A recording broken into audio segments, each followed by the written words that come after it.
Blaine and Mickey, 104.5 The Zone. Sun shining. It came up today, just in case you were wondering. If you look out the window, you can see it. Teresa Walker, she covered a few sunrises and sunsets on Titans' wins and losses over the years at Teresa M. Walker on Twitter for the Associated Press. She joins us now, the Hall of Famer. Teresa, if last week was a crossroads, then where are the Titans now?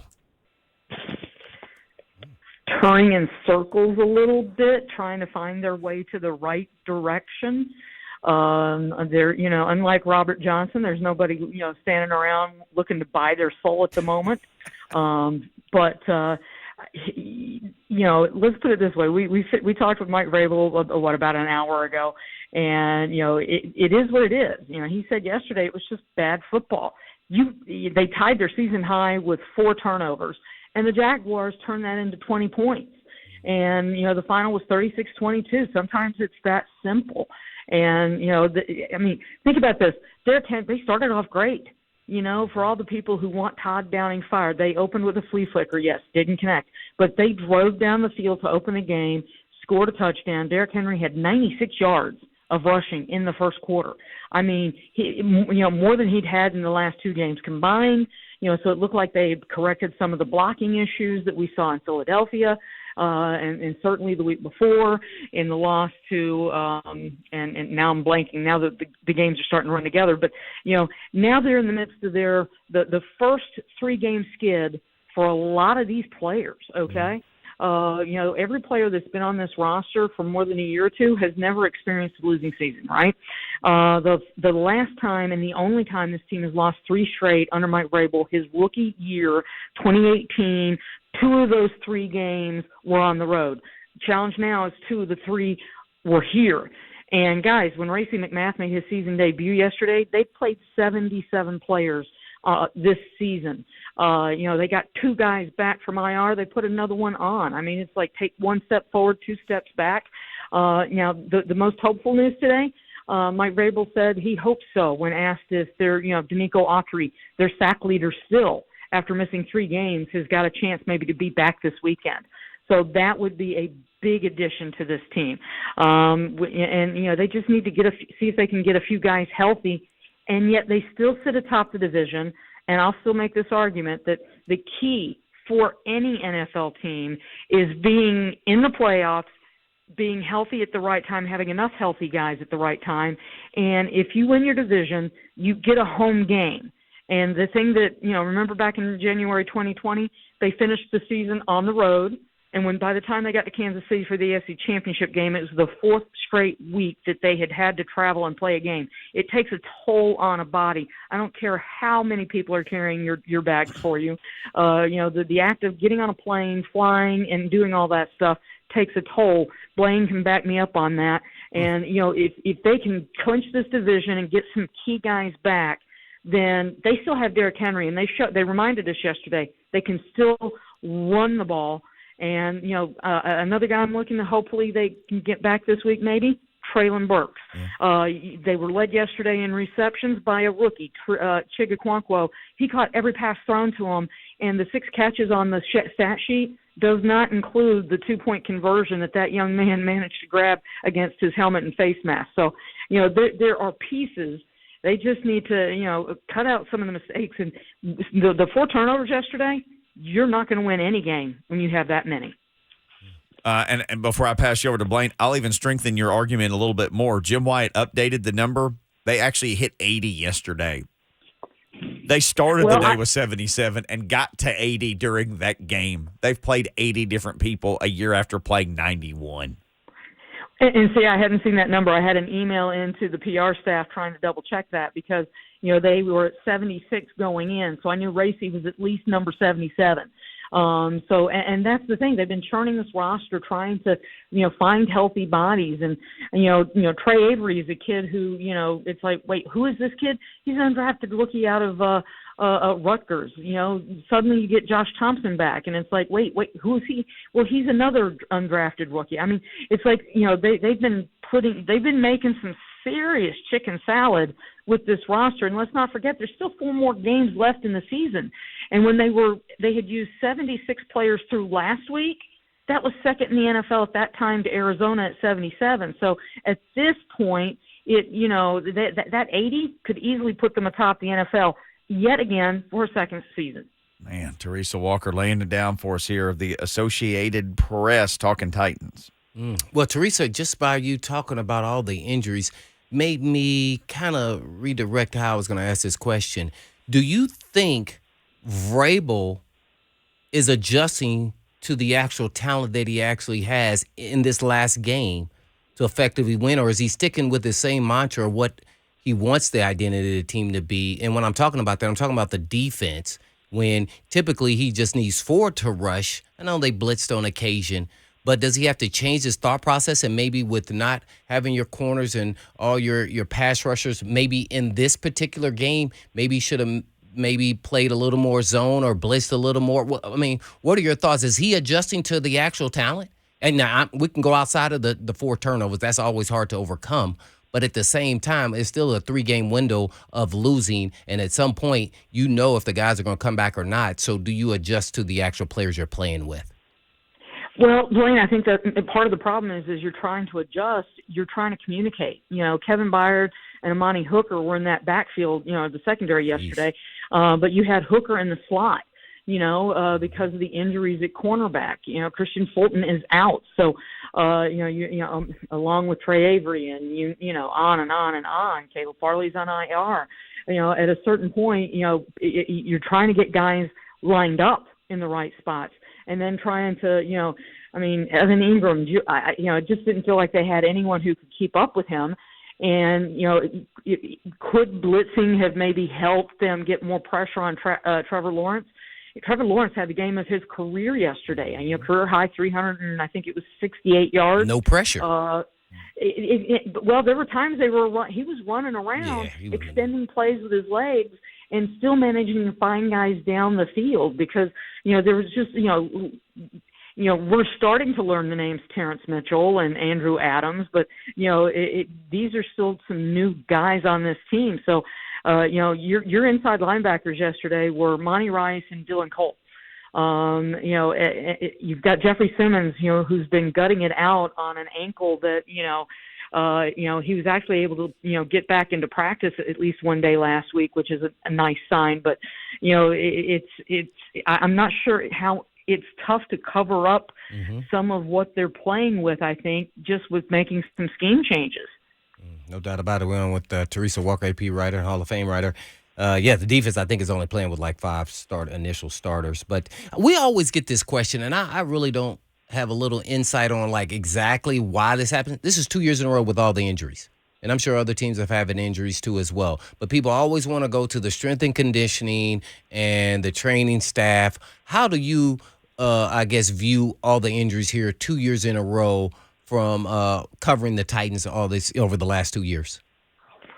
Well, I'm thinking based on the decision last week. I know everyone wants to look to Frank Pirano and the strength and conditioning staff, but it feels like Amy Adams Strunk looked at the GM and thinks that as part of this roster construction that his decisions might be a part of that. Think about this. Mm-hmm.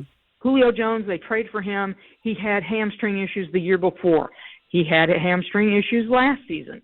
Bud Dupree signed to, he was a big free agent signee last offseason. He tore his ACL December 2nd. And then you sign him, not even 3 months later to a big deal. This year, they make a trade for Robert Woods. Now, the fact that he was able to start the season after having torn an ACL November 12th of last year, it's absolutely stunning. But unfortunately, what else was done to boost the receiving core around there? When Johnny Smith was allowed to leave, they went with, the decision was going with Anthony Ferkser and Jeff Swain as your top 2 tight ends. How did that work out? So, when you're, some of these decisions on who the players are that are brought in, when you're bringing in guys coming off of injuries, certainly doesn't help, your stats in having healthy players available to be on the field. No doubt about it. Now you just made me think of other. Are the Titans in salary cap jail going into the next season? Right now they are.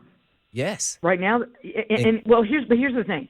I haven't had a chance to double check it, but they're going to have to do a lot of cleanup this offseason. And here's the thing. It won't be that tough to do some of it. I mean, Taylor Lewan said it to, Kay Adams last week. He's expecting to be gone. And, guys, even if John Robinson were still here, I don't know how you redo a contract for a left tackle whose season, 2 of his last 3 seasons have ended with a torn ACL on the same leg. That just seems to be a matter of time. Zach Cunningham could be a salary cap casualty. There's a handful of guys that you can let go and clean up some space. And the cap right now is being estimated to jump up to $220 million. So you'll get some space there. But, yeah, there's going to be some roster changes because they have to. And the question is going to be how, can you kind of continue doing a soft rebuild around some core pieces, or at a certain point do you just say, you know what, we've got to blow it up and go all over? With what Amy Adams Strunk did last week, she made it clear she's not happy with division titles. She wants to chase the title, the Lombardi Trophy, and I think that if you make the right cuts, that they'll have a chance with the right free agent signings, draft choices to rebuild faster than doing a complete teardown. We're on with Teresa Walker, AP writer and Hall of Fame writer. I guess I'll let Mickey ask about all the questions about Amy. Yeah, we all had questions. Teresa, you actually got to sit down in front of Amy Adams Strunk with a tape recorder and a phone and get some answers. The one exclusive interview that's happened, if you're just joining us, was this lady, Teresa Walker, the Hall of Famer who joins us now. So let's just start with this. Of all the things that she said, what stood out to you the most? That she had made up her mind before they went to Philadelphia. So many people. I mean, everybody wants to draw the shortest line. A.J. Brown had a great game against the team that traded him away during the draft night. A piece that this team absolutely could use right now, right? I mean, they're 7-6. If you've got A.J. Brown on this roster, you're thinking they're probably better than that, right? But she made it very clear that she made that decision before Philadelphia. And now if they and I guess what? She knows that it would have taken a incredible effort for the Titans to have gone into Philadelphia and beat that team. I mean, the Eagles have the best record in the NFL right now, right? They're clicking on all cylinders. So, it did not sound like she expected to have to rethink that decision or postpone that decision if the Titans had somehow found a way to win, because it didn't sound like she was expecting a win in Philadelphia. And let's be honest, that 35-10 final score was only that because Nick Sirianni, who was with Mike Vrabel in Kansas City, kind of, he pulled Jalen Hurts, early, in the fourth quarter, at least midway through. So, he called the dogs off, so to speak. So, she's been evaluating. Yes, she gave Mike Vrabel and John Robinson extensions that were announced February 8th. So so she ate some of that contract. Adam Schefter said there's 4 more years left on that deal. She ate that to make this decision. So, for people who think, well, she's cheap, no, you don't eat 4 years of a GM contract if you're cheap. She kept evaluating this roster. And again, guys, Jamarco Jones was one of the big signings in the offseason to help your offensive line, where you knew you were going to need 2 new starters, right? You let David Quesenberry go. You cut Roger Saffold as a salary cap guy. Space, you had to create space. So he was gone. So you knew you were replacing 2 starters. Jamarco Jones seemed to be the guy that they were looking toward. He barely could get on the field before he got hurt and went on IR. So, there were many, many roster decisions. Vic Beasley, anyone? JV and Clowney? Beasley, they cut after 5 games. Clowney ended his 1 season here on IR. I mean, there are a long list of roster issues and roster construction problems with this franchise, and a lot of them, didn't include A.J. Brown. Teresa Walker, I guess, Associated Press, talking about all things Titans, including her recent interview. You can find that on her Twitter at Teresa M. Walker of the Associated Press. Yes, Teresa, I guess when you finish the interview, do you feel like she's going to go through the process and maybe hire a GM or maybe kind of see how it works out with Vrabel and Cowden? What do you think her intentions are and where it could possibly go? Well, the thing about making the decision now, she says this gives them time to evaluate the internal candidates. And Ryan Cowden, who's currently, you can call him the interim GM. He is the one running personnel right now. Ryan, he was a finalist for a couple of jobs as GM this offseason. Monty Ossenfort is somebody else in the front office who helps with personnel.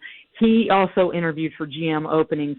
The NFL is having what they call another one of their accelerator sessions during their owners' winter meetings tomorrow and Wednesday. They're sending Brian Gardner, who's their director of pro scouting. He went back in May when they did this, kind of a get-together, to get minority candidates in front of the people who make the final hiring decisions. And so Brian Gardner is going to be attending that. They also sent Tony Deuce. So they're going to be evaluating the internal candidates. And she did mention that, yes, she might hire a search firm to help her with this one. She wants to try and do everything possible to find the right fit. Male, female, person of color, what matters is the right fit. And she made it clear. Division titles, guys, this is a franchise that could easily finish the season with a third straight division title. The only other time this franchise did it, the first 3 years of its existence in the old AFL. If they finish with a winning record, it'll be the 7th straight season.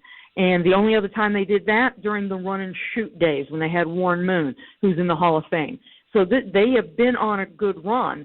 She made it very clear to me that, and I think, echoing what she's been hearing from fans, she wants a Lombardi trophy too. That has eluded this franchise, through its entire existence. Blaine, you were on the team in Atlanta that came the closest and was in the one game this franchise has played in. And, she wants to take it to that next level. Good is not good enough. And she did make clear that if it means interviewing somebody whose team is in the Super Bowl, she's willing to wait. And guys, one thing that allows her that time to wait is the fact that she has bolstered this franchise. She has hired more people than I think Bud may have employed, in his time in Houston. I'm exaggerating, but not by much. Mm-hmm. I mean, she has bolstered the scouting staff, the front office department. Every part of this franchise has more bodies to help this team do its job on the field. And so there are people who will be able to do the scouting at the Senior Bowl and get the prep ready for the Combine. But the Combine doesn't happen until the end of February. Free agency is in March. There's plenty of time for her to find the person that she believes that's the right person. And let's not forget, some of the people she's added are people who have worked in the NFL office who, so I'm curious to see which direction she ends up going. I think we all are. But she made it clear it sounds like she wants to turn over every rock to find the right fit. Teresa, great stuff. At Teresa M. Walker. Again, people can go to your Twitter. They can find where you have retweeted the story. There's videos of you speaking to Amy. It's all there, and everybody who cares about the Titans or is interested needs to go and watch all of it now. It's a great interview and great stuff by you. Thank you so much, Mickey. And I did ask for her to meet with all of us in the media. I'm the president of the Nashville chapter of the Pro Football Writers Association. She chose the one-on-one, and what can I say? Yes. It's nice. Great job. Nice to be job. the queen, Teresa. Great job by you as always. Teresa Walker, again, at Teresa M. Walker on Twitter. Miss T, she's the best. She's a Hall of Famer for a reason.